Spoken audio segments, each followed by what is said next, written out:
Hello, আসসালামু আলাইকুম। সবাই কেমন আছেন? আলহামদুলিল্লাহ আমরা তো ভালো আছি। আশা করি আপনারা সবাই ভালো আছেন।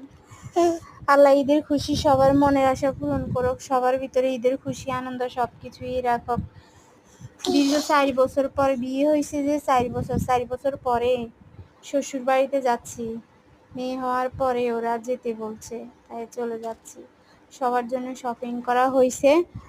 শ্বশুর শাশুড়ি, দেবর, ননদ সবার জন্য, নানি শাশুড়ি সবার জন্য শপিং করা হয়েছে।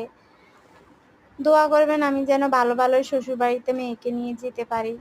এই যে লাগেজপত্র সব